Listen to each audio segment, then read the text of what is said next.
candidato Paulo Casaca, cabeça de lista do Movimento de Cidadãos da Nossa Europa, apoiada pelo PDA. Como é que surgiu a ideia de se candidatar às eleições europeias?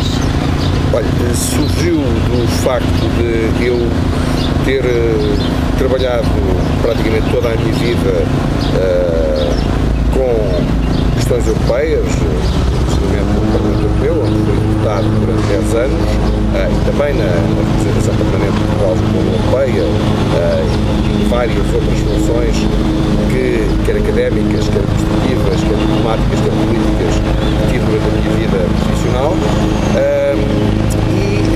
Nos últimos anos, estar a acompanhar a atividade do Parlamento Europeu do ponto de vista da política internacional, mas estando muito atento também às questões económicas e monetárias que estão no centro da atenção dos portugueses.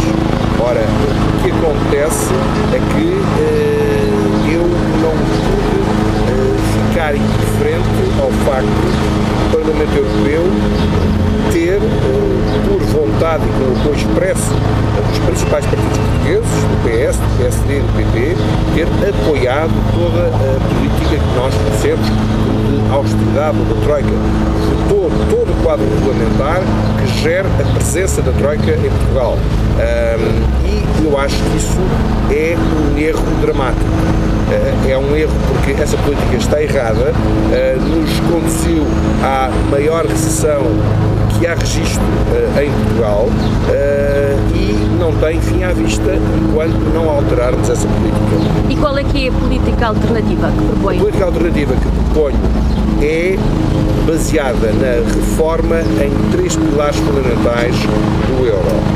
Primeiro, a questão essencial é a do equilíbrio económico entre os Estados-membros da União Monetária, ou seja, as suas contas externas têm que estar em relativo equilíbrio. Não é a ausência de déficits ou de dívidas.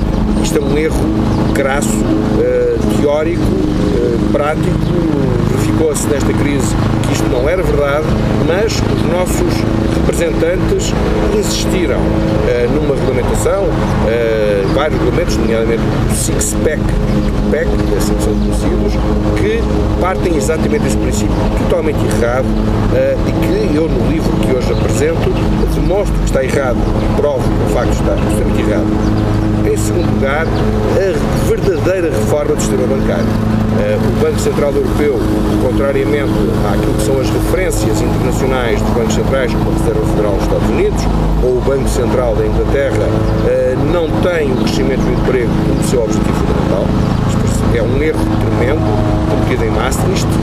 Os mesmos partidos do arco governativo já fizeram saber que não querem mexer neste ponto.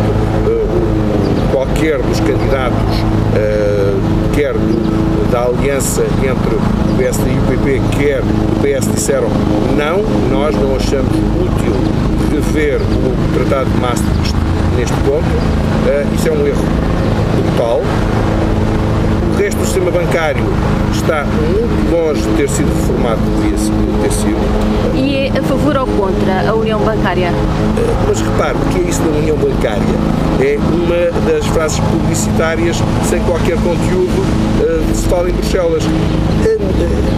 E aliás, é um dos pontos que eu explico no meu livro. A banca é a moeda, ou seja, são sinónimos.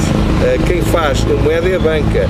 97%, pelo menos, da moeda que existe em circulação não é em notas, é em bits e é feita pela banca comercial com orientações e com supervisão e com influência do Banco Central Europeu. Não há união bancária sem união monetária.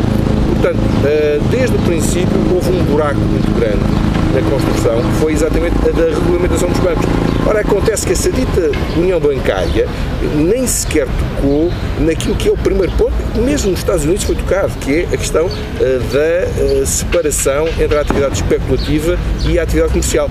Esse ponto só foi tocado pela primeira vez numa proposta da Comissão Europeia que foi formalizada no dia 29 de janeiro de 2014. E, portanto, faz-se uma união bancária sem sequer tocar naquilo que é o ponto mais importante, e isto de acordo com a opinião consensual de toda a gente e com a prática, por exemplo, dos Estados Unidos. Isto é tentar enganar. os cidadãos europeus. Isto não é, de facto, o que nós precisamos. Nós precisamos de uma regulamentação que não seja feita pelos lobbies bancários, como esta foi. Esta tem uma influência brutal dos lobbies bancários, mas que seja feita tendo em conta o cidadão, a pessoa, e que o dinheiro esteja ao serviço da pessoa e não o contrário.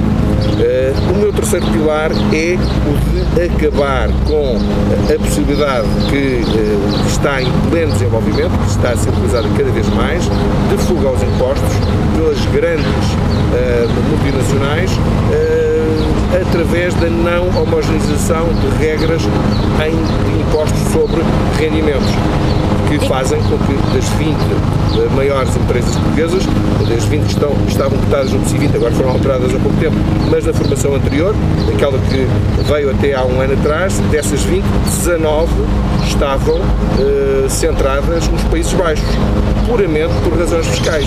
Ora, isto tem um impacto fiscal absolutamente devastador sobre países como Portugal e sobre a União Europeia. E sobre isso continuamos com uma regra de unanimidade dos Estados-membros para se tocar em assuntos destes. Ora, isto cria um desequilíbrio tremendo na construção económica monetária que está na base de grande parte dos nossos problemas. Sem tocar nestes três pilares, não vejo solução possível para a presente crise.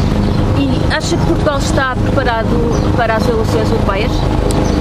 Eu acho que os principais partidos portugueses estão neste momento a fazer tudo o que lhes é possível para esquecer que o cidadão português não perceba que haja eleição europeia.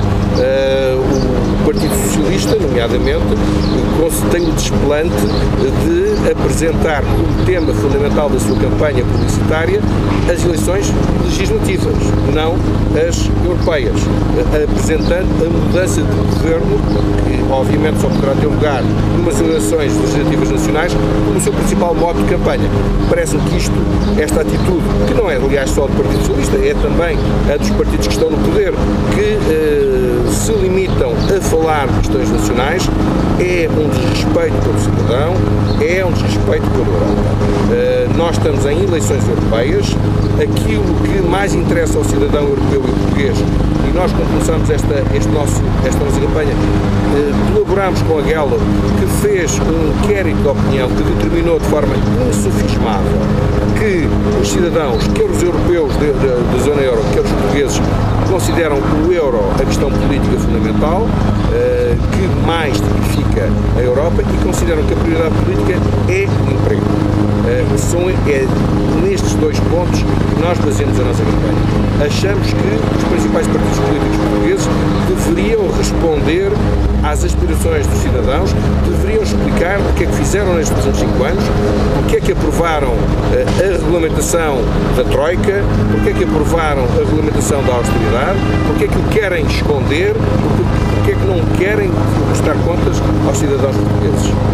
E é a favor de uma saída limpa da Troika ou do programa cautelar? Eu acabei, aliás, hoje numa das minhas planos de opinião, digamos, isso é uma não realidade, para já não há saída nenhuma. Há a permanência da Troika, que está estipulada no regulamento do Parlamento Europeu, no número 472, no parágrafo número 1, artigo 14, está lá preto no branco, e sempre esteve previsto estar. A proposta da Comissão data de 2011 e diz exatamente o mesmo, que enquanto não forem pagos 75% dos créditos que nos foram atribuídos no contexto da Troika, continuará a haver supervisão. Portanto, não há saída nenhuma. Isso é uma invenção que começou por ser feita pelo Sr. Presidente da República e foi depois assumida por toda a gente. E depois, em segundo lugar, mas qual limpa, qual menos limpa? É uma charada completa. Não há saída limpa, nem há saída e muito menos limpa. Estamos a fazer referência a um regulamento que estipula, digamos, o chamado possibilidade de um empréstimo cautelar, que é feito em modalidades que não têm qualquer sentido. O regulamento deveria ter sido, não deveria ter sido aprovado como foi. Portanto, não cabe na cabeça de ninguém dizer a um Estado que para os próximos 18 meses vai declarar que não sabe se vai ter confiança por parte dos mercados e, portanto, quer ter uma garantia de que pode ter um empréstimo alternativo. Isto é uma coisa absurda.